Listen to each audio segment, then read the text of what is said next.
How low is the Blue River running right now? Just ask the Rubber Duckies. Phil Lindeman, Krystal, 93 News. First, the newest chairlift at Loveland ski area is one step closer to reality. Helicopter crews this afternoon placed towers for Chet's Dream, Loveland's very first high-speed quad. Operations were a few hours behind schedule, but PAMA crews worked quickly, placing 8 towers in 1.5 hours.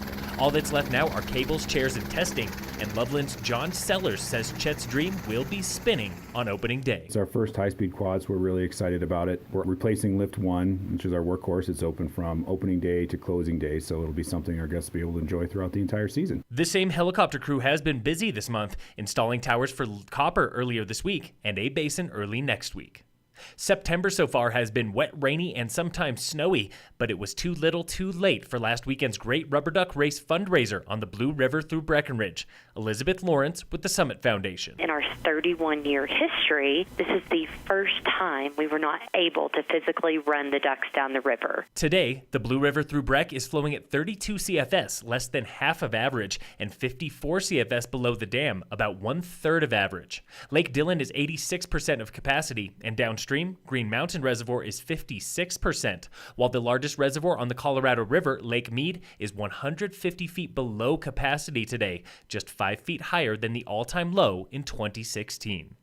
Summit County is home to 3,700 short-term rental properties, more than anywhere in Colorado except for Denver.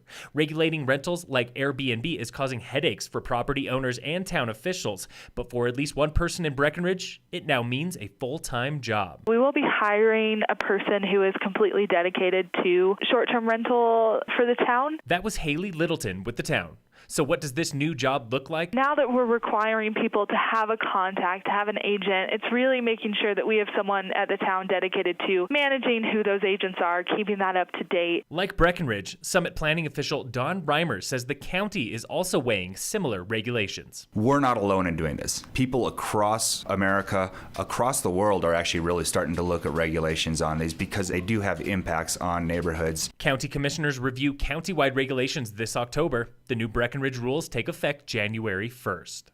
The Big Bad Fall Classic is back in Breck this Sunday, and if you've never been, Westy with Mav Sports has a sales pitch. It's the last big ride before the snow flies here on the high country. It's just a great classic big cross-country loop. The Fall Classic features a 21-mile short course and 30-mile long course. So what's the difference? A few miserable climbs.